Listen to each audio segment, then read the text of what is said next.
roll call, please. Commissioner Cunningham. Present. Commissioner Manier. Here. Commissioner Parker. Here. The records show Commissioner Doe and Commissioner Reinhardt absent. Okay.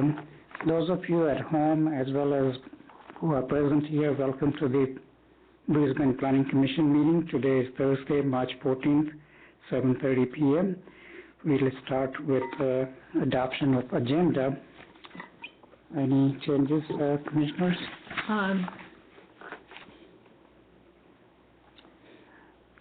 I would like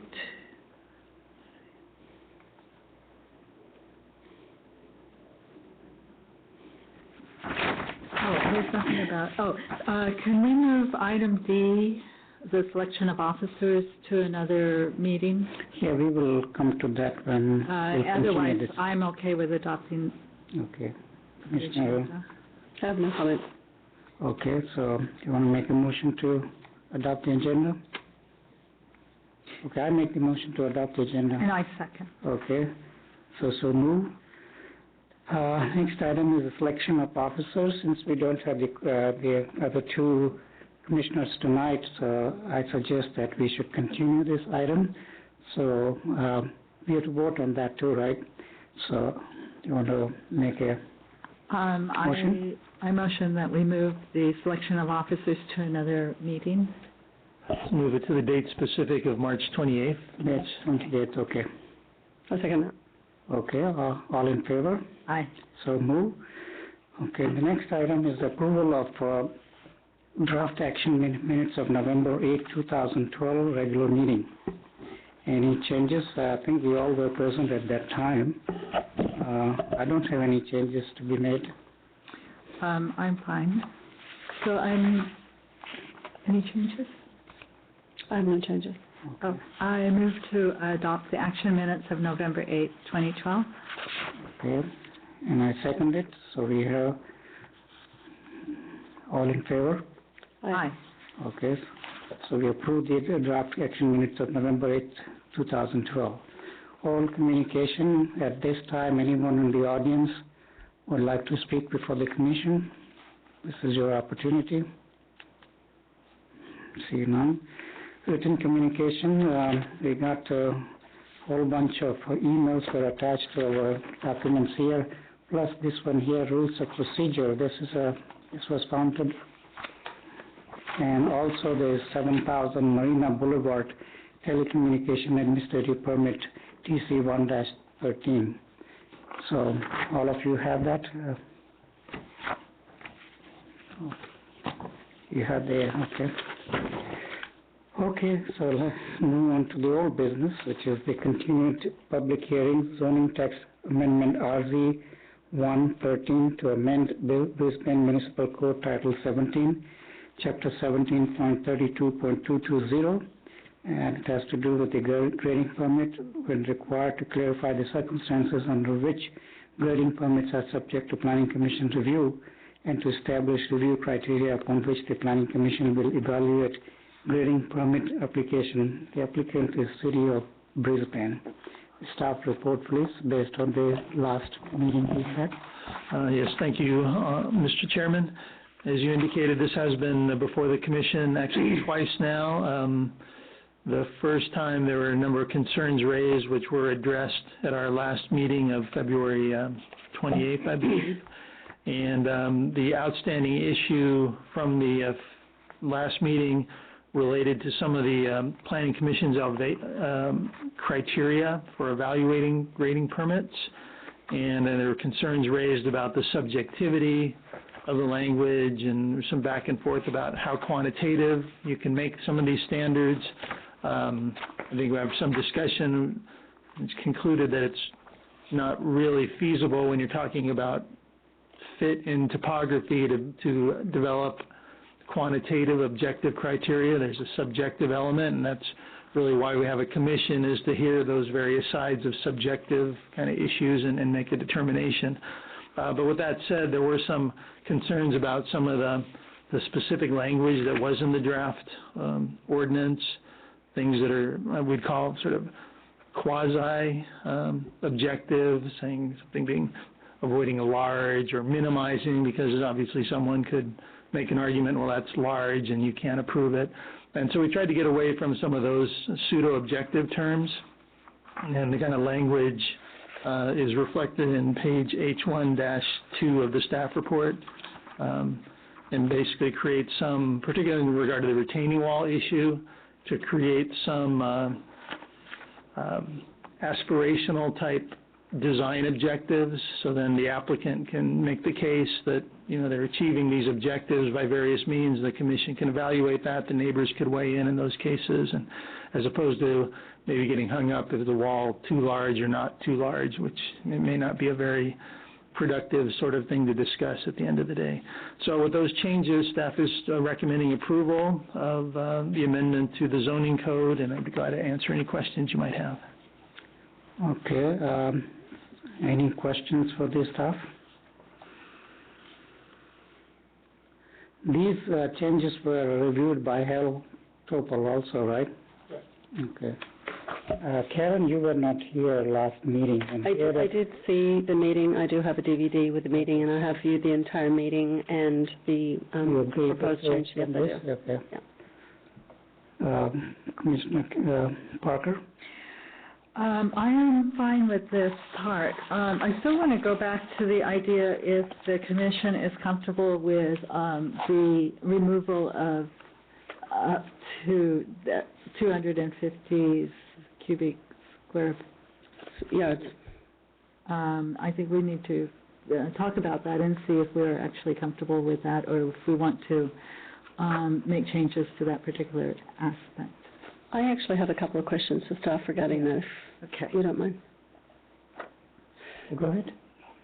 When, and I heard the concerns of the audience at the last meeting, and, you know, their fear that this would become a prohibitive thing for people to do minor upgrades to their homes, such as a garage or whatever it might be.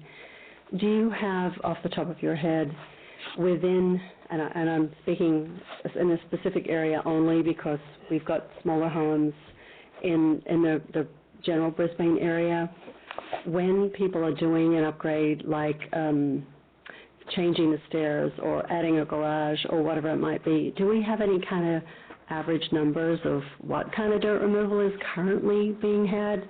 I mean, that would probably give me a better estimation of if we think 250 is a good idea, and whatever that might be, that what are the numbers that are currently being excavated for these projects? At the last meeting, I have to find it, we didn't have the yardage, but we came up with a table that was attached to the February 28th report. Or, the February 28th report. I'm trying to find it. That went through a whole list of permits that if you reduce to review all grading permits, it has page H1.7 of your packet. Right. Just to give a flavor for, that's not mine, anyway. This is on there. That's weird. Okay, so there were a list of probably 20 permits here that talk about driveway retaining wall, parking deck, new residence, single-family remodel, foundation work, retaining wall addition, retaining wall, single-family addition, single-family addition, single-family addition. All that would have been subject to planning commission review if you were reviewing all the grading permits. I don't have yardages with those various applications. So. And that was just a curiosity relative to the points that were brought up by the public at the last meeting. Yeah. You know, I mean, This is all of them, which is not a lot. No. And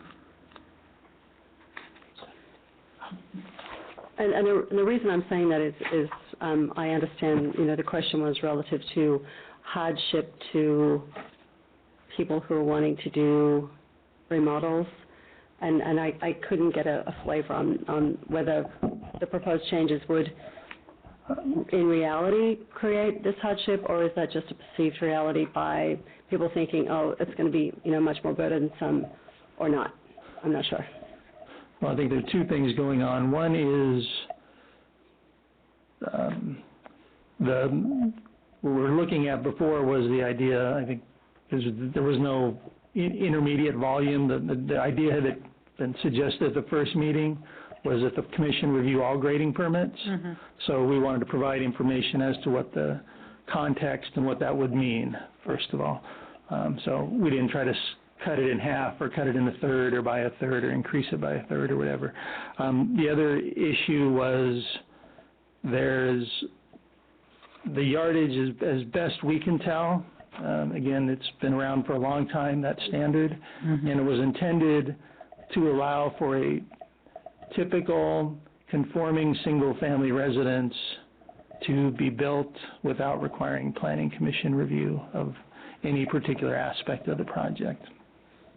So that's always been kind of a historic, the general plan has a lot of goals about trying to minimize governmental regulation, and especially on individual property owners, et cetera, and that came up at the last meeting too, and this came up in the testimony as well, the idea that if you have a conforming residence and you don't need to come to the Planning Commission for a variance, or you're meeting all the development standards, should you have to come to the Planning Commission just because of the grading? And that was, it certainly is a change in the regulatory reach that the city currently has over single-family residences today. It's a big leap in terms of regulating single-family residences that are compliant with the zoning standards that currently does not exist today.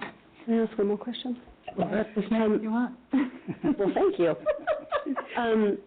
So, relative to hydrology, and I know this is not our purview, but I want to ask the question so you can clarify it for me, us, and the general public. If we have a town that has a sloped topography at the very least, and in some cases a very steep topography, how is if it's not our purview, and it shouldn't be, I'm not an engineer, how is it determined that, certain retaining walls and certain things that are going to stop the natural run of water going to affect neighbors? How does the city engineer, just by looking at a grading permit that might seem pretty innocuous, how do we come to the determination that that's okay, given that there are several circumstances in town where uphill properties have, put in these large retaining walls, or I can't use that word, put in retaining walls that have channeled water to different places? How is that affecting the other neighbors? Can you just address that, please? Again, the city engineer, that's part of his both his training and qualifications in terms of being able to review a grading plan. There are legal obligations actually that run with you cannot increase a burden if there's natural flow of water, for example. Mm-hmm. Through a grading operation, you can't concentrate flows on places that weren't receiving drainage before. He's cognizant of all those requirements. Most of these projects, especially if they're going to have a significant amount of engineering, there'll be independent geotechnical work that's done by a civil or engineer, a geotechnical engineer, depending on the circumstance, that will address soil, slope stability, hydrology, and design of whatever kind of structures, retaining walls that are required for a project. So that is part of the normal review process for a grading permit, irrespective again of whether the commission would review it, because as we talked about, your purview even on those permits you would review, whether it's 5 yards or 250 yards, is fairly limited to findings related to aesthetics and visual issues, not hydrology, not geotechnical stability. So. Thanks, John. I have a question that's off topic, but it's of concern to me. When people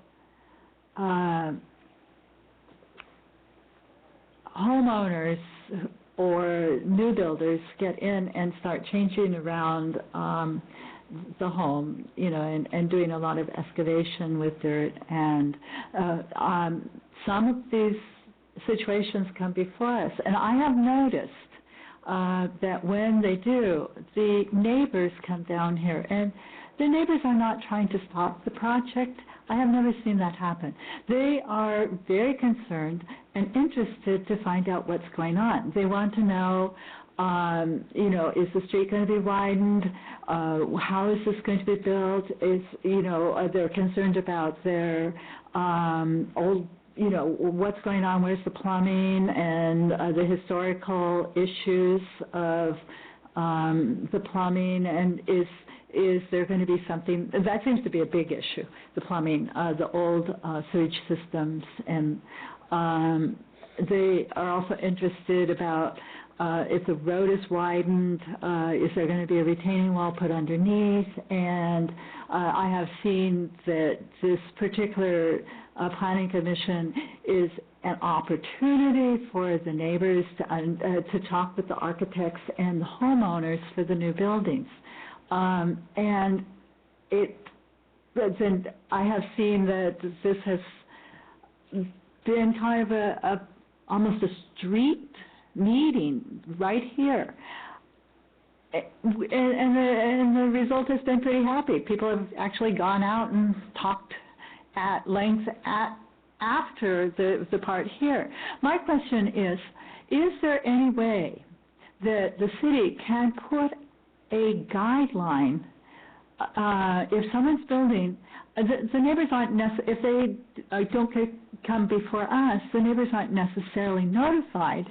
Is there some kind of a guideline or something that we can encourage the neighbors and the architects to kind of get together and talk to each other? Because I think people do have questions. These roads are small.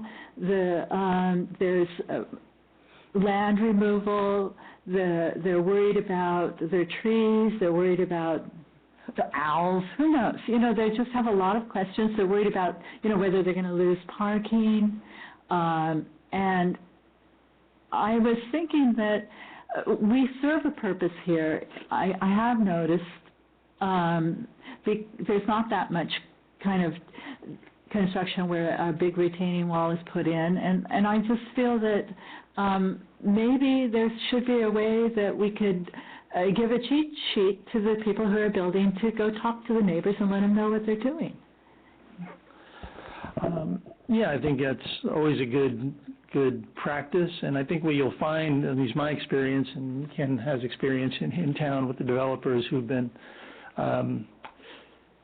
who do work, or engineers or builders who do work, and you'll find that people who are in the field, and they do especially specializing in these smaller lot kind of situations, remodels, they will make that effort, because I think from their practice and for their client's sake, it sure makes things go a lot more smoothly if they can roll along and not have an irate neighbor show up at their door and start wondering what's going on, or coming down to City Hall to sort of complain about some activity that's. So I think that is actually quite frequent. I think maybe for people who are a little less sophisticated in the process, who are maybe doing owner-builder kind of deal, they may not have that sort of intuitive thought process of how to deal with that, or that they're doing that. It's good. It's a great idea, and we, from our practice, when we have projects that we can see there's going to be a potential neighbor issue, even though they don't have to get their approval or they may not even receive notification. It's good practice to let your neighbors know what's going on. And so, it's really more of a commonsensical. And my experience here is most builders in town do adhere to that. So it's almost, some of these meetings almost have ended up looking like, they're going to go off to Madhouse Cafe and continue the conversation. I feel that, the questions, they come down and they get them answered, and then they meet, and there's some areas that are going to be built for the first time, so there will be a lot of land removal, and I just feel that the citizens really do need to be in the process. And, you know, I don't know if there's a handout, you know, that they could hand out to the neighbors or something, but, you know. Well, I can certainly talk to the Public Works Department who carries all the paperwork for the grading permit applications, and yeah, they suggest, I haven't really looked at their paperwork that closely, but if there's some sort of suggestions or guidelines or whatever about what they recommend, I'm glad to entertain that and suggest that they incorporate that into their sort of their procedures. I have heard from several people that, you know, they feel that we should have a review process for under 250 cubic feet.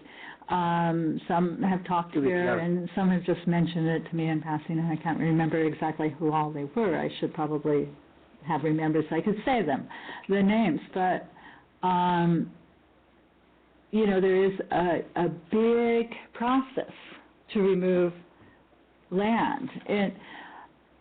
But people, I feel, should have a way to be contacted if there's going to be a lot of removal of land, and you know, that it's built into the system that they will know, so that they can go talk to the architects and the structural engineers. I think it would just make things a lot more easy for everyone concerned, because, you know, the streets are small and they're steep and they're... I think what you can do, Commissioner Parker, you can suggest that as to the City Council to put it in one of the procedures that they have for the new construction, because I think we don't have that.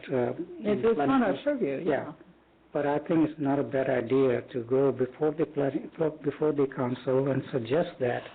And that's where what we're going to happen is that the council can direct the Public Works Director to come up with that. Yeah, I could do it alone, or maybe perhaps the Planning Commission could ask that we, as a group, make such a suggestion. Yeah, it's not only us, but, you know, any citizens can go and suggest that. So if I'm interested, I will go and definitely say that, and you can too. So I think that probably be the better place to do that. Regarding the concerns with the hydrology and geotechnical stuff and all that, may I suggest that maybe we can have at one meeting, maybe for half an hour, have the city engineer come here and explain exactly what the procedure he uses, so that some of the Commissioner Cunningham's concerns can be addressed. Because right now she is still confused. I can tell that she still has no idea to what extent we review that and what will be the end result if you do find some problems like the reversal of the changing of the water flow and any hydraulic issues as well as geotechnical issues. Now we have tackled the geotechnical issues in the past, the projects like Charles Engs and others, and that's again related to the safety. So hydrology is also related to the safety, because that could create landslides and other stuff that could be involved with that. So to say that this is not under the purview of Planning Commission is kind of not right in my mind. I think we still should have the concern, because as a planning, we don't want to plan something that's going to be hazardous to the safety of the citizens here. So I think the Commissioner Cunningham's point is very well taken. And so if we do have the projects that has that kind of impact, we should discuss that. And I think the best possible solution at this point, or suggestion from me, is let's have the Public Works Director come here, city engineer, and a little bit educate. And the other reason for that is that when we're going to review the EIR for their lands some point, at that point we also will be a little bit more educated as to what we're looking at in the documents. because there will be hydrology studies and all of that in that too. So I think it's not a bad idea to schedule that. Now, I'll forward that request on to the city engineer, and I'll get back to you as to. Okay, do you agree with that? Yeah, I just want to add that, you know, I am not an engineer, but, you know, when you hear that certain things have happened relative to, you know, water course change, et cetera, I mean, it's just logical that it could and will continue to happen, and if there are concerns, we should at least be allowed to accept testimony from people who have concerns so we can refer it on. That makes sense. Yeah, that's a good point actually, and I think it should be looked at, and maybe you can discuss with the Hal also, see what he thinks of that, the city attorney. I mean, you don't need to be a hydrologist to understand. No, if you put a retaining wall here on a slope that's coming down, the water that would normally go this way is going to go that way and that way. So, but the thing is, you know, we also want to know that how it's going to impact the neighbor. So, precisely. So that's was another concern that could be raised here at the Planning Commission meeting. So, with that, any other concerns on that No, that you like? thank you. Okay. How about you? Anything that you want to add to? Okay. As far as the grading for 250 cubic yard, last meeting we also you also mentioned, and I think it's worthwhile to mention it again, that this is the sort of a standard majority of the cities use. A lot of cities use that at 50 cubic yards. So, because anytime you use the fixed number like that, 250 or 200 or 100, always the question arises: what's the history behind that, or what's the why we come up with this? So, at some point, some engineers thought that that was a good number, I guess. And is it part of the Uniform Building Code also, or not? Do you know? No, it's not. And again, what I've heard anecdotally is that was the number that if you had a typical conforming lot and a conforming residence, given the slopes and lot sizes here in Brisbane, that was a yardage that would allow for a conforming, you know, in a kind of standard construction techniques in town, given the slopes of the hills. And again, it's the idea that a single-family residence shouldn't be subject to review unless it's not complying with the standards. And so the number probably was more of a fit for practice. You know, I'm guessing the practice here, and eventually that number got codified, and that seemed to be the number that accommodated typical single-family residence on a typical lot without triggering another review that otherwise wouldn't have to happen. Yeah. It might not be a bad idea to look into the areas similar to Brisbane in topography in other parts of the state and see what standard they use. I'm sure we can easily find that. Like, for example, Sausalito is one of them, but there are others all over California. We might be able to find that. So it's not a bad idea to compile that kind of perfect. Yeah, it might not be a bad idea to have a compilation of something like that when you have to back this up. So just a suggestion, okay? We have to vote on this too, right? And any other changes you want to make? I think I'm happy with the concerns that I had, and anything else you want to add, Commissioner Cunningham? No, my question was being well. But as far as the no. proposed is, so you want to make a motion to go ahead and approve this? I will make a motion to approve hang on. RZ 113. RZ 113 zoning ordinance 17.32.110. Okay, we have the motion. I second. Okay, all in favor? Aye. Motion carries. So this will go before the council now, right?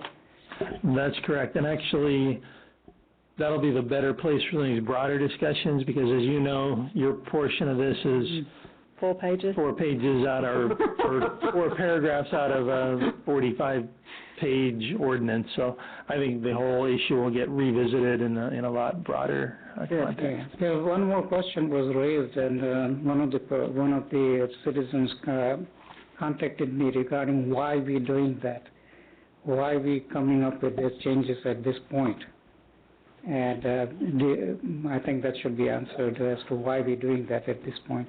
That was part of a lawsuit settlement, and the city attorney and the public works director have been working with Mountain Watch to make amendments to the grading ordinance to be actually more clear and protective of habitat areas in town. So that was really the primary thrust of this effort, is to work with the conservation group and have an ordinance that's more protective of natural habitat areas in the city. Okay, so that was the triggering point. Yes. Okay, because I didn't know, and I said I'll bring this up at the meeting today. So, person who asked, listening to us, here's your answer. Okay, items initiated by the staff now. Anything, any status of the lands? Is it going to be this year, next year, or year after? Oh, I think it'll be this year. So as soon as I have a fixed date or a tentative publication date, I'll come back with you and set up that schedule of informational, meetings that you'll be hosting. Are you still thinking about the end of April, 1st of May? Mm-hmm. Okay. You hope. A question for staff. Are we parlaying this information to the general public? Because I've heard several comments over a long period of time that, the city's not doing their job, staff's holding things up, the planning commission's holding things up, we're all holding this going forward, and I know that's not the case, but can you make sure that the public understands that that's not the case, that these are situations beyond our control? We're not trying to stall this process. We're trying to get it moving forward, in fact. Yeah, we are actually working on updating some of our more standard background information. We have some FAQs on the website that are a little stale and outdated, and again, it's a balance of time of actually working on the project and moving the document forward versus explaining maybe what's revisiting the past or trying to not reinterpret, but basically explain the past. So there's a balance of time constraints we have with a fairly limited staff, but we are going to revisit that. And certainly when it's hard to say when you don't really know a date to say, it's estimated, an estimated date of X or Y is really kind of meaningless. We've done this before, and I know I give a date out and people roll their eyes, and for good reason. I've only missed the deadline I've set more times than I'd care to sitting in this chair and being on tape saying, I think. But the reason for the delays, rather than it is delayed, that it's not like you're just sitting on your hands, and we're not just sitting on our hands, that there are external forces that are creating this delay, rather than that's the idea, and we will. Planning Commission, whoever. Yeah. Thanks. Yeah, it's not a bad idea to clarify that it's not us that's holding this from outside. That is the nature. It's a very complicated project, and it's a complicated document, and that's part of it. It's to actually work through and prepare a document that's going to be legally defensible and as understandable as it can be to the public is, it's nothing that is done quickly and easily. So that may be somewhat unsatisfactory. And there's certain technical things that we can get into, some of the technical things that have happened along the way as well. So it's a good idea, though, certainly. Just keep that, appreciate that. so it's good the community has got some.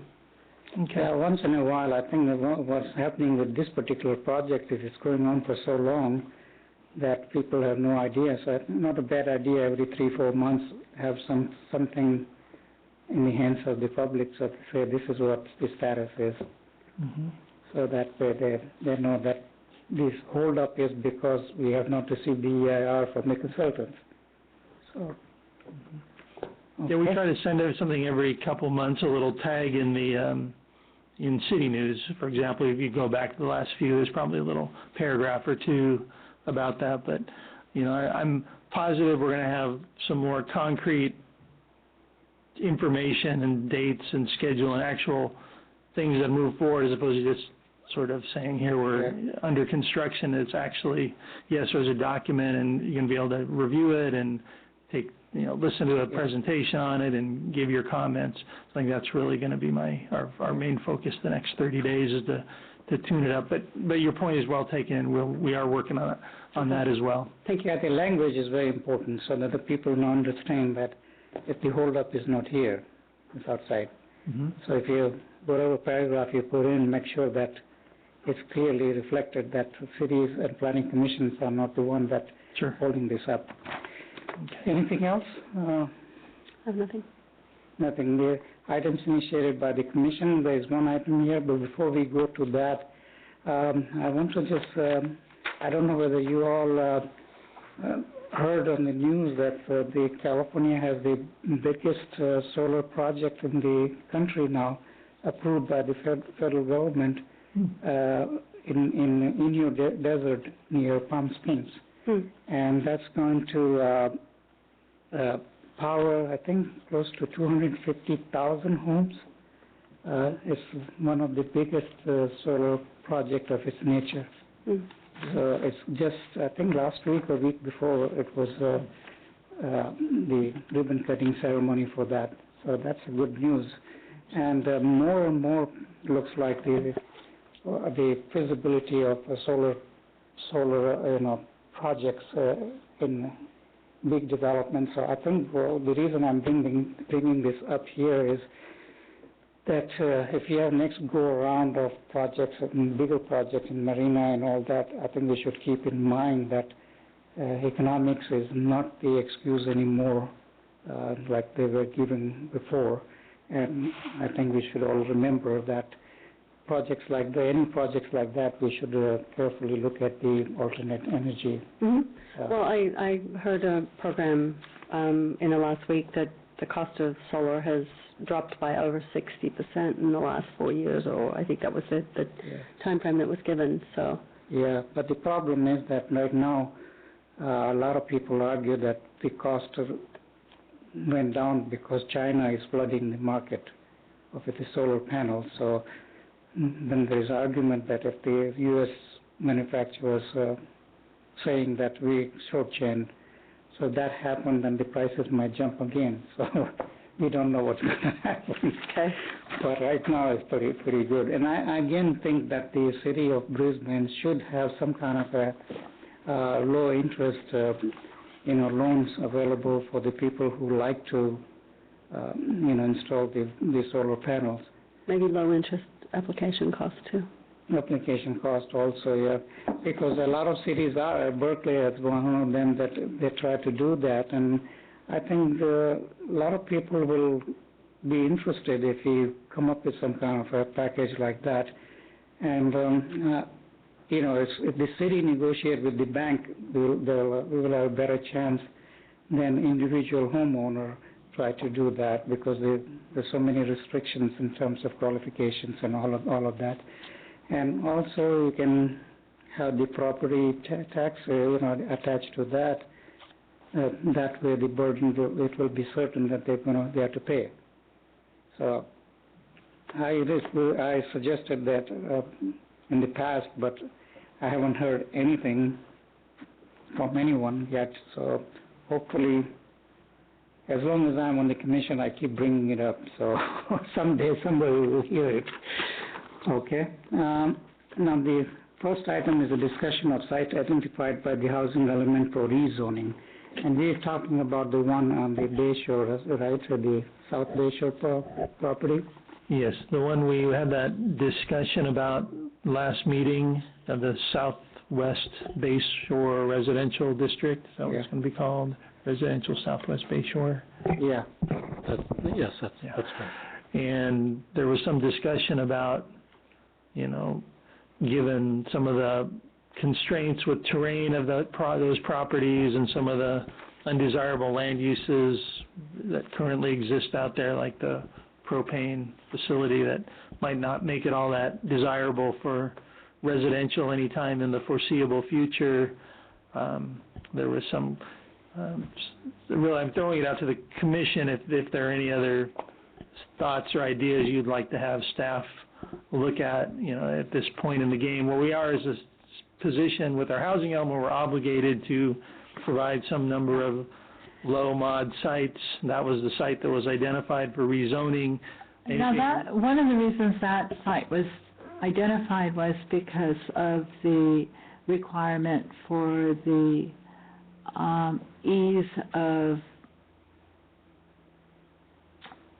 buses and, it was there was a bus line, at least now there is. For how long, I don't know, but, and that was the requirement, was that the public transportation be there and access to hospitals. And we sort of, after the meeting, and it was brought up by, I believe, Marsha, is that right? Cheryl, I'm sorry. It was brought up by a citizen who suggested the, is it TW, what's the name of that buildings across? VWR. VWR. VWR, oh, actually? Oh. Rehnquist. Okay, so it was brought up by Commissioner Rehnquist that we... Reinhardt. All right, I'm not very good. Reinhardt. I'm getting tongue-tied here. That we look at that area as potentially using it for housing. And we thought maybe that was an idea that we could look at that as being an area that potentially could be used for housing for Brisbane. And whether that would be an area for the same kind of zoning, I don't know that it's as close to public transportation. It is. And right there. Yeah. Is it? It's not currently zoned for housing. No, it isn't. So and so we were talking about that, and we thought, perhaps it should be something that we could look at. It might be more ideal. It wouldn't be carving up the hill. Potentially, it would be as noisy or more noisy. I don't know about how close it is to the water level. The water and it's right on the train tracks. Huh? It's right on the train tracks. And it's right on the train tracks. Well, a lot of people like a lot of homes in Southern California, everywhere, they're near the... People live on train tracks. Right next to the... what they have to do is put the wall there, sound barrier. So that was an idea that several of us were discussing after the meeting, and of course we should bring it up at a meeting. That's not a bad idea to look into, but my concern with that particular site, and I think you're saying there's a developer who's very anxious to come before us and bring the plans. There are a lot of issues with the particular site because of the steep site and traffic and visibility and all that. So some of the people discussed with me as to why we even bother to do that, and why we don't just say that this we want to keep that open space. And also there are some people who are of the opinion that why we want to change the look of the Brisbane. The Brisbane was has a certain stigma attached to that this was a part, there's some word that person used, I can't remember now, that we should keep it the mix like that, a hodgepodge, anything that goes in that area, whether it's a propane tank or whatever. And in this particular case, we were trying to make it as a form-based code, means more uniformity. So it's just the opposite of the concept we have throughout the Brisbane, that the homes they don't have the uniformity there. So, but my point on was, and I told him the way I see it, is that we have set of requirements for a particular zone, right, for building certain things. For example, fire, we need 20 feet wide road for the fire access. We need the water supply with enough pressure and all that, and so on, slope stabilities, hydraulics and all of that. So we cannot tell a developer not to build it, or any house, anybody who wants to build on their property, because we don't want to abandon their property. But as long as they come up with this solid set of the design, that meets all the requirements and satisfies all the commission, including planning commission, we cannot say no to that particular project. And we have to look at it unless we change the zoning, and unless we say that particular area should always be an open space. So that's the way I look at it. So right now, currently, it's under that particular zone, which allows them to build these single-family homes. And you're speaking of which area, Bayshore? The one that this South Bayshore. What's the name of the district? SBHS.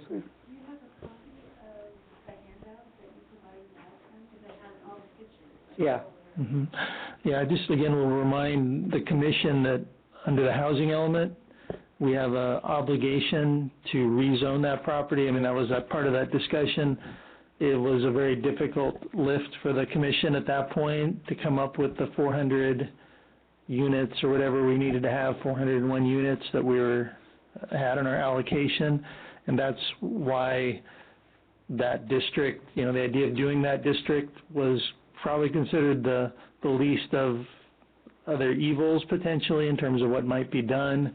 There are ideas of densifying the village, there are ideas of doing development up at the Levison property, which has its own sensitive biological resources. And again, this is now in a document, an obligation that we have with the state of California. So we're not in a position where we can just unwind that and say, well, we decided not to do that. I mean, we're not really in that legal position, because if we take that legal position, we're going to be in not a very good position with the next housing element, which is starting up for 2014. So let me get this straight. If we find an area that we think people might enjoy more, that could be equally noisy, or maybe more noisy,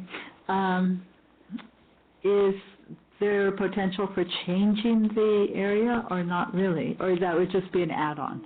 Can we request that the state or send an addendum that this is what we replace in this with that? If we're going to, so we have something to replace those units, that's an amendment to the housing element or something we incorporate into the next one. We just have to substitute. We can't just unwind this and say we'll worry about it later or we'll forget it. Yeah, it has to be a substitute. The question we had at our little sort of powwow. Yeah, that's a good word. Was whether the area across the street would be potentially a place to put, actually a better place for this zoning than it would be on Bayshore. And I don't know if this is something we should pursue or not, if we should bring it before the city council or if it should be discussed more. And I have never really visited the buildings or... I think there's certain merit to this, and I think that particular site, since VWR is no longer there, and it has a very, the roads, everything, access it's got infrastructure there. Everything is there, and is it feasible? So it's much more desirable. Below Bayshore substantially. It's probably, on the one end, it's probably 30 feet below Bayshore. Yeah, It looks, but is it feasible? Is it, I'm sorry. Is it feasible to... Feasible? Yeah.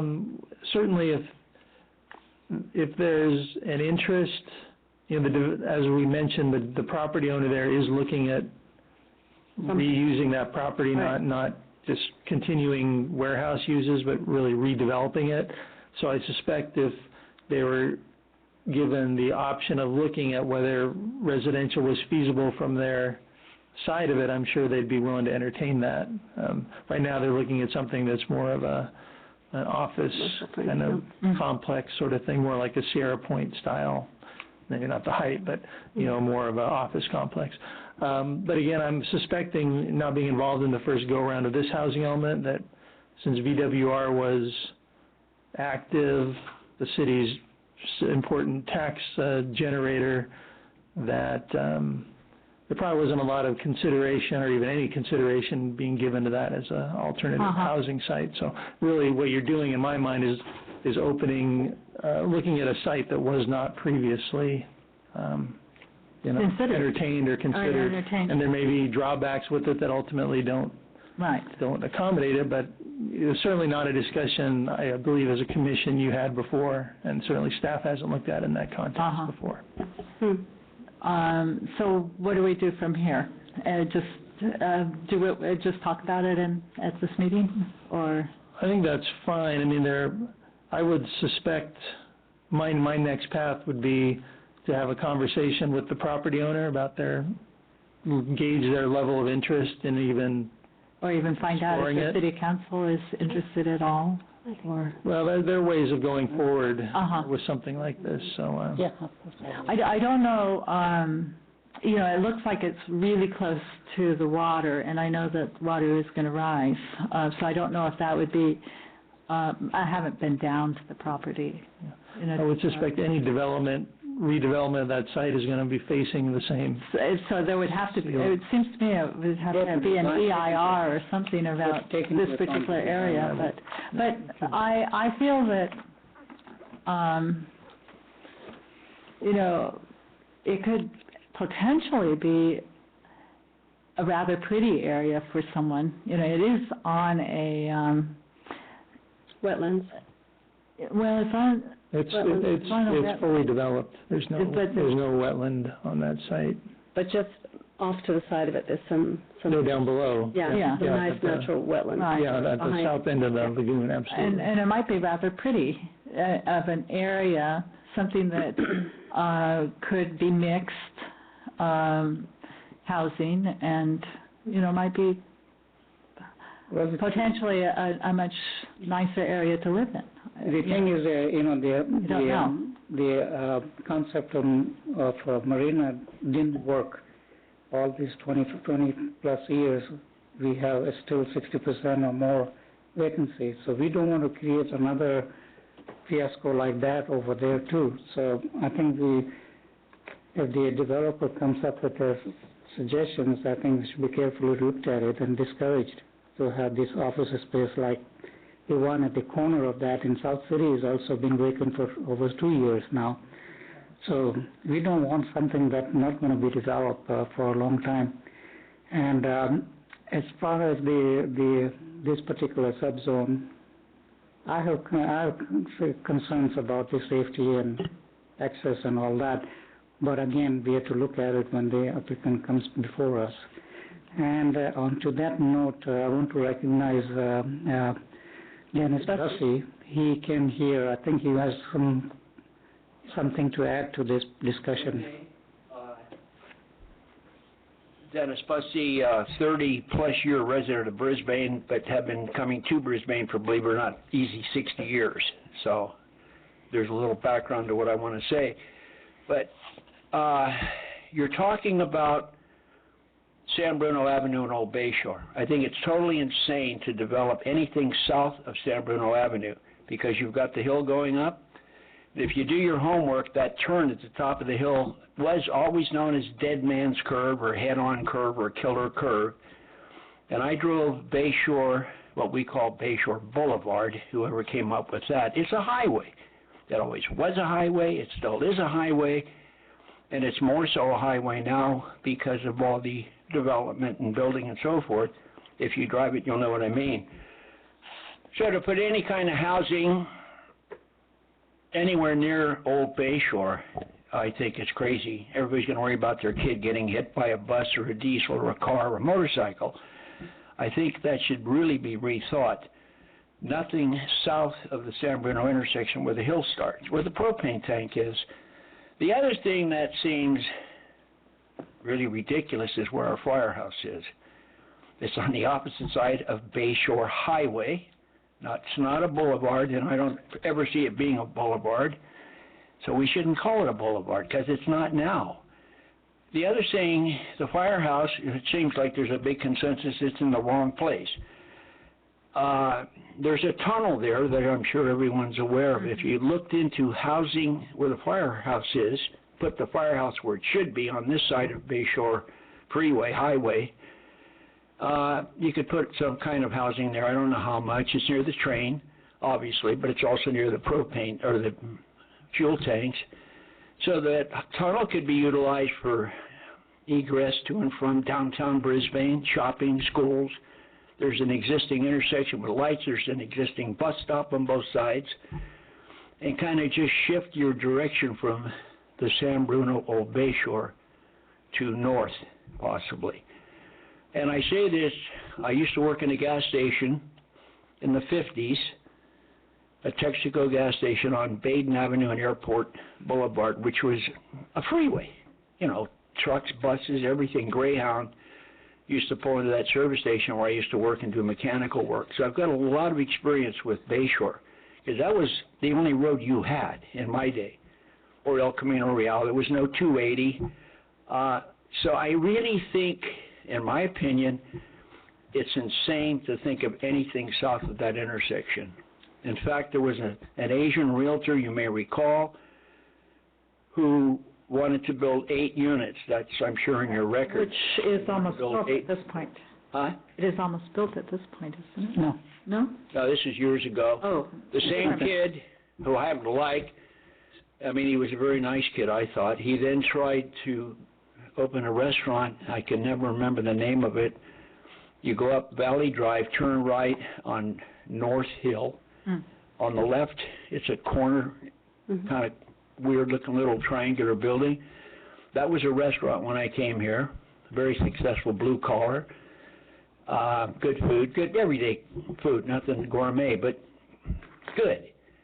And I don't know how many restaurants that's been. Wayne Stenenbaugh, you may know, the active in the Lions and realtor. His wife, he opened it for Carol, who's a great cook. That didn't pan out. The Chinese realtor, it didn't pan out. He in turn hooked up with a Mexican that lives on Glen Park, and he tried a Mexican restaurant. That didn't work out. I don't know why I got sidetracked onto that, but that Asian realtor was turned down for 1,000,001 reasons, building next to the propane. And if you don't know this, the building next to the propane going south, the little building with the full garage, that was a body and fender shop. And he was the founder of your city. It's Red Williams. Back to the days of Red Williams, who was the contractor, whose name I can't think of, Jess Salmon. But he built that home above his body and fender shop. So that was a body and fender shop years ago. And it's now a residence. But it was commercial, and I personally think Old Bayshore's there. It's funky. It's got a little of everything, but it is Brisbane. And you still have your open corridor driving south when you approach San Bruno Avenue. Look up at the hillside. It's pretty cool. And if you put a ton of houses, and in one breath we're talking open space and greenery, and you're going to put a mass, and it will be mass in my opinion, as a focal point for the last part of the mountain or trees you'll see. So that's all I want to get on the record. It can all be looked up. That's a killer curve. It still is. And I don't think you should think of any kind of development until you do put a proper freeway or boulevard with the whole 9 yards. Particularly, you got bicycles there on the bicycle lane. And another stupid thing, I think, you leave back way San Bruno Avenue, and you used to have an acceleration lane, turn right. Now there's a green triangle. I happened to be on a motorcycle and got stuck behind a bus. And I was either going to be asphyxiated by the exhaust off that diesel engine or get hit from behind. My point was, had that right-hand turn lane been there, and if you're a good driver or rider, you look to your left, nobody's coming, you can accelerate up that steep hill. So if you put more housing, someone's got to look left to see if it's clear to merge onto the Bayshore Boulevard and nail somebody on a bicycle or a kid playing on a tricycle or a little old man like me in a walker. I think we'd have to put in a, It really needs to be thought out, anything point. south of that intersection where the hill is, in my opinion. And I thank you for your time, and that's it. Anybody got any questions from 60 years ago? Thank you. Night. Thanks, Dennis. Thank you so much. So any more discussion on this, or should we heard enough? That's great direction, and I'll do some Very interesting. noodling with it and we'll see where we end up. We have another speaker here. I want to recognize. You can come over to the. No, you come to the. People watching from home want to hear what you've got to say. Cheryl, I'm sorry. It's so funny when I walk in here and it's like, I'm the only one again. Thank you for coming. We are used to it now. I'm getting used to it. I had some questions because I read through, this was really interesting reading, but I had some questions that I just want to make sure I understood it. You did capture, I think, the essence of the conversation that took place last time. Mm-hmm. But do I understand this correct, that the reason part of this came forward was there's a proposal from someone who's purchased the property, 4070, and they're coming forward to the Planning Commission to have, or the Planning Department, to have their plans reviewed. And the Planning Department, I think I'm understanding from this, they wanted to bring it before you because they're suggesting that maybe some of the ideas that they have could be incorporated into the concept of the form-based code or any kind of code for that area. Is that my understanding? Is that correct? That is correct. They plan to bring something forward, probably meeting after next or so. They're still working on plans, but they'd be preliminary at this point just to get feedback from the commission before they get into the more detailed technical studies and design work. So yes, that was essentially, it was, last meeting was to tee it up, if you will, to start thinking about the district and regardless, I guess, of what direction is taken forward, under the current zoning, they could still bring the application, and in fact, given the timing, that's what they'd be doing, is to bring it forward. Instead of under form-based codes, they bring it forward under a design permit and a use permit. So that is correct. And even though the preliminary plans, would that be brought forward to the commission for consideration or not? Not unless it's a formal proposal. So I think their desire is to bring forward, because of the time and the expense in something like this, they want to get preliminary feedback from the commission. Before they get really vested. Right. Okay. And do I understand also that this is, when I saw some comment about asking the commissioners to walk by that area to get a view, but not to go on it because it is part of the HCP, is that correct? That is correct. Is this a parcel that, is this a planned parcel in the HCP area or not? Not a planned parcel. It had some development on it that was removed, and I forget the timing of this, but it would have predated the HCP actually, so there was no biological assessment So if it's done. not There has been some work that this new owner has brought forward, so there has been some biological work, but I think, well, we're going to have to revisit that, actually. I think the comment that was made in here, or there was a brief line about that it was being looked at for possible butterfly habitat.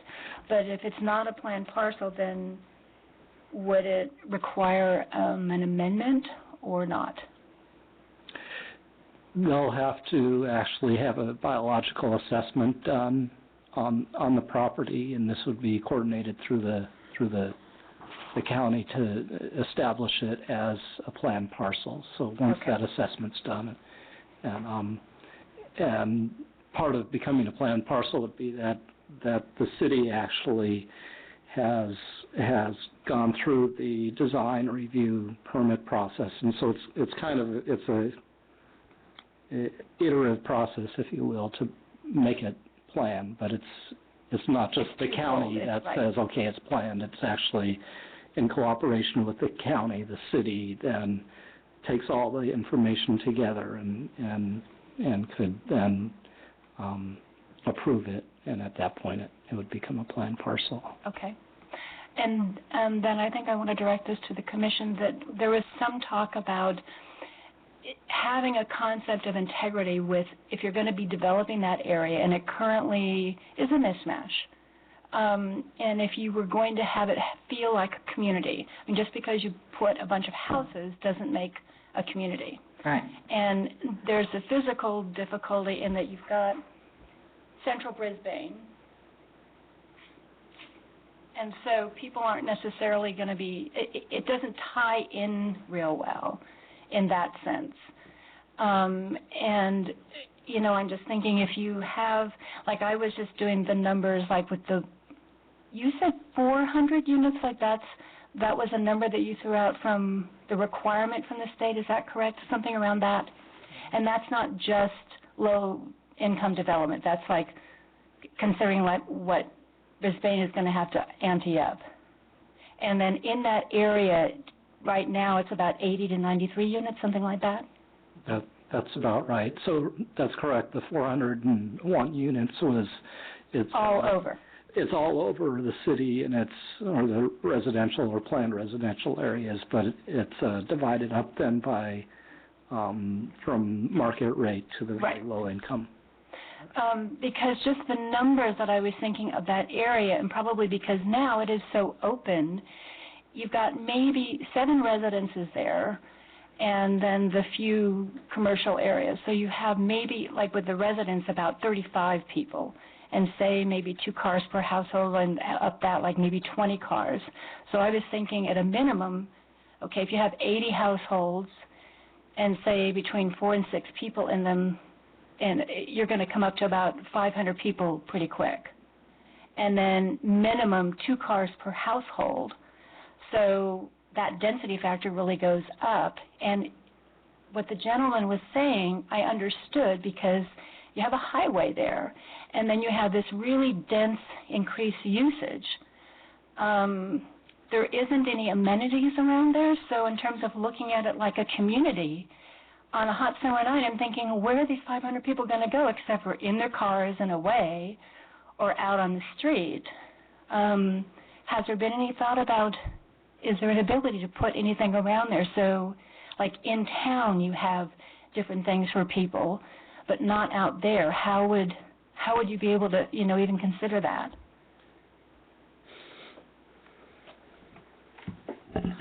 Well, it's certainly part of the planning process. I mean, what you have is a concept that was incorporated into the housing element as to what the city should do.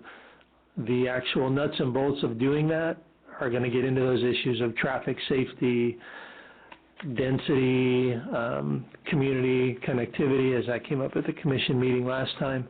So, you know, those are all issues they're all very legitimate issues, and they're going to have to be worked through. That's part of the idea of having the form-based code. You create that, what is that public kind of feature or spine or whatever you're going to create within this district that helps it hang together and makes it cohesive and connect it to Brisbane to the extent it can. I mean, it is a very challenged site in that regard. It is a strip along Bayshore Boulevard for the most part, and nothing we can do about that is, you know, that is its physical location, that's its physical form. The hill is going to be a buffer. So, I mean, there's only so much that the land will allow for, but these are all very good points, and I'm sure the ones the commission will visit as we work through. You know, if we end up with this being the district that we have to live with and make work, then those will be worked through the commission. But that comes after the fact. Like if the zoning hasn't been done yet. I came into this conversation late, so I'm just barely able to like remember the terms. But the so zoning was already done a number of years ago, right? I mean, has it been approved? Yeah. No, there's zoning on the property now, but under the housing element, we're obligated to rezone the property. Entire area, correct? That's the new sub-district. And that has not been done? That has not been done. And when is that expected to happen? That's what we're talking about, the form-based code process. That is the rezoning, so. So that has input and then sort of decision, like is that decided by the council or? The city council, the planning commission would make recommendation to the council, and the council would Is there a adopt that. timeline that you anticipate with that? Not at the present time. By the state, we're already tardy. Right. By the state's requirements. Actually, several cities are, as I've been researching this. We're not alone. Yeah, no, I understand that. So, you know, part of it, we'll see how this process plays out with this individual who wants to move forward on this site, and that really creates the basis, I think, for to move the conversation forward about that larger zoning district. And when they do, it has to be a planned parcel for them to develop on, is that correct? Or not? It does? So that's really kind of maybe it's a left hand and a right hand, they go together. I mean, the development, you're not going to plan a parcel without a development, and you can't get development approved until the parcel is converted. So they really just happen concurrently. Okay. Okay. And then the concept of aggregation, like when I look at the map and I see the 4 different sites and I get the concept like, okay, I'm looking at the square footage, how does that work? I mean, it looks to me like, okay, you've got single units that are less than a half acre, and I understand the concept like, well, okay, maybe 2 people next to each other say, hey, do you want to sell me your property? What are the other ways that you aggregate the parcel so you come up with your half acre so that you can do this?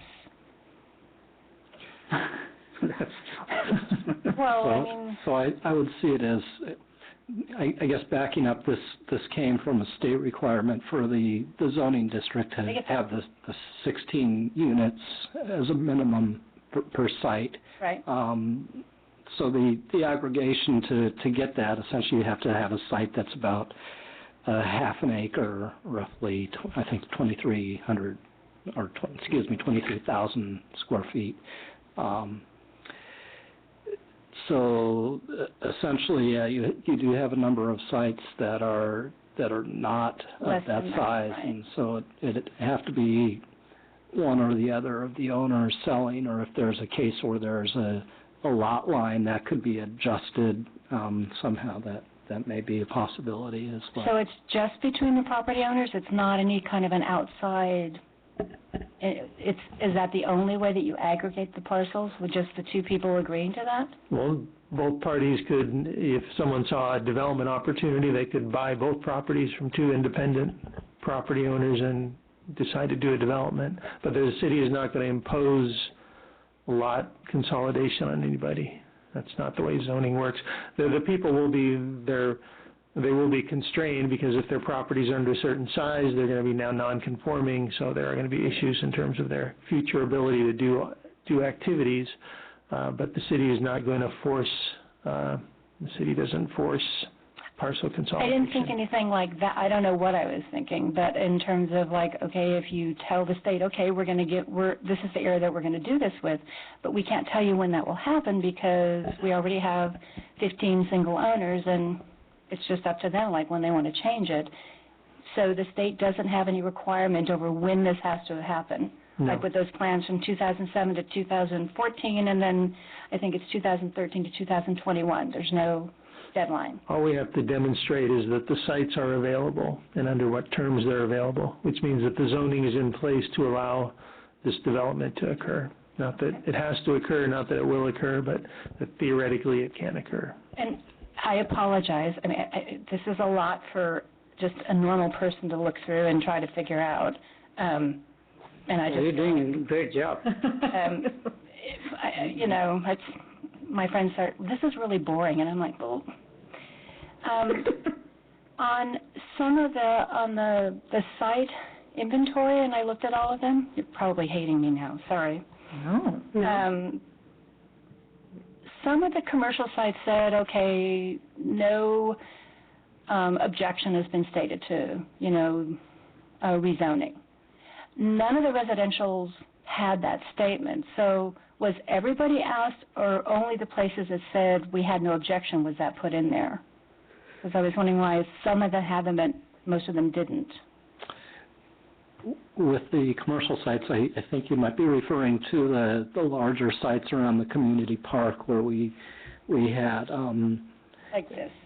So right. It's at every single address in that area. Right. And so we did actually have some conversation with owners around the park. We didn't have a conversation with each of the owners in the other areas. They were noticed on the various meetings, but we didn't actually ask the same question to everyone. So They had that. Because I was wondering if anybody objected, you could probably just not put that in there, but I didn't know if how that was. In the case of the larger property owners that are just across the street, they actually approached us about the notices that... Large and VWR? No, this would be, they're about 6.5 acres. The three parcels combined about 6.5 acres that go along the edge of the community park, which is also slated for rezoning. Okay. So I think that's the commercial areas where Can I say something really quickly? That's actually been part of an ongoing conversation for many, many years right now about what potentially could be in this area. So that makes much more sense that, if we were thinking about it and actually talking about it for years, that somebody would be asking questions, well, do you like that idea or not? Okay. So Sort of an informal thing, and then it was just noted in there. So this term that I noticed under just the 7 residential housing areas there, they either said at the very beginning of it, this property is not assumed for redevelopment in this plan period, and I didn't understand what that meant. Right. So the properties that had residential on them already, we essentially did not take credit for those sites as being redeveloped within the plan period. And Redevelop meaning? Redeveloped to a higher density. Okay. So, and so the concept of aggregation means like, well, okay, if they vacate and then somebody next to them wants to buy both places, then it could be done. right. And then there was one single-family residence that said, single-family residence not counted towards RHNA. What does that mean? I'd have to look at the details further. I'm not recalling. It just said, instead of it saying this property not assumed, it said single-family residence not counted towards RHNA, but it may aggregate with properties north, south, or east. What property was that? potentially you've reached your numbers and didn't need to It was a include it? residence. It was only one residence, and I was wondering what's the difference between that and this residence not counted towards RHNA? What was the difference? I'm not recalling. I'd have to Okay. go back and look at that. I'm thinking you got your numbers and didn't need to include an extra property. I think so, but why it was a different designation on the table, I'm not recalling at the moment. I can send you an email, and Okay, sure. I'd be glad to. Can you analyze everything like this, please? No, but if I don't understand something, that's why it's like, okay, I could have a completely different interpretation, which is why I'm asking, like, am I understanding this correct? So, Can we hire you as a consultant now? no. Worth a try. You're probably going to see whenever she comes to the door, like, oh, my God, she's going to always ask these questions. Good questions are always welcome. Just the one thing about the VWR, I understand it's right next to the railroad tracks, but I think I look at, like, when I was figuring out the numbers, and I'm a business analyst at Oracle, so I look at numbers, but I was seeing, okay, VWR, 300,000 square feet, that's pretty sizable. And I don't know the complete square footage of the 4 acres there.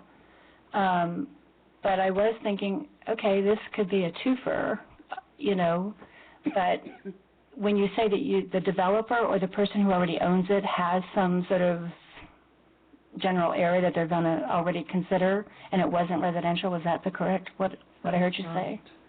It's not zoned for residential. It's not zoned for residential, and no one's really posed the idea that residential previously was suitable there, so they weren't really interested in creating a new, sort of breaking new ground. If it's suggested to them that's viable, then I think they would look at it differently. Okay. There are all the way down the peninsula, there are people living next to the railroad tracks. I would put that out, and they would have a killer view, but that's just my take on that. But I think that's enough for right now, and thank you for entertaining me. Cheryl, what Thank is you your for last your- name? Rayton. Okay. Thank you for your feedback here, and I you're really always welcome appreciate you to come coming talk to us. and educate all of us, actually. I'm sure that we learned something from you. Well, I'm sure you're having to read a lot more papers than I'm having to read. Are you on the committee to read the draft EIR? No. Oh. Although I did start reading the EIR, and I thought, oh, my Lord, and I thought, I wish Tim was here. I'd have a couple words with him. Can you suggest your name for that? Now I'm getting well-versed, so I'll keep coming back. But, Sure. We need the citizens like you to come and participate because Because most people go, they only are interested when all of a sudden the project is there and Impact something is them. impact them. Then all of a sudden, oh, how come? But all I this do have time a they mind that sort of thinks like this. That's why I do well in my job. Sorry. Thank you very much. I appreciate it. Thanks very much. So do Thank we you. have enough feedback on that stuff? And I still think that the shifting from that district to BWR makes a lot of sense to me also, and I think others may agree with that. Especially if all the infrastructure is already there. They also have the signal at the Bay Shore, so they don't have to worry about it. And they're completely buffered from Bay Shore anyway. Mm-hmm. So only problem they will have is the railroad, which is not And the a rising problem. tides, And the rising tide, but that's something that they can be studied and figure out what. Well, they'd to have be to done. do an EIR At least anyway. it's interesting to ponder for sure. Yeah. I mean, I'm looking at the aerial photos of it now, and it's like And certainly wouldn't be disturbing mountain habitat. it won't, it's not And disturbing anyone. it would be an area that would be not Bay Shore. I hate to kind of thrust people onto Bay Shore, Well, there's kind of no way around that right now. Well, that's what we were wondering. Right. Now, I do have a question. The firehouse, Dennis Bessie was talking about the firehouse location, but that's isn't the firehouse really part of the Baylands? Yeah. And wasn't that going to be moved anyway, or I'm a little perplexed. It's very close to the tank farm. It's outside the Baylands general plan sub-area. Certainly the idea of relocating it will be, I think, as the Baylands project plays out, that will certainly come up, and then idea of what is the alternative use of that property. It might be that it becomes an access point or something, who knows.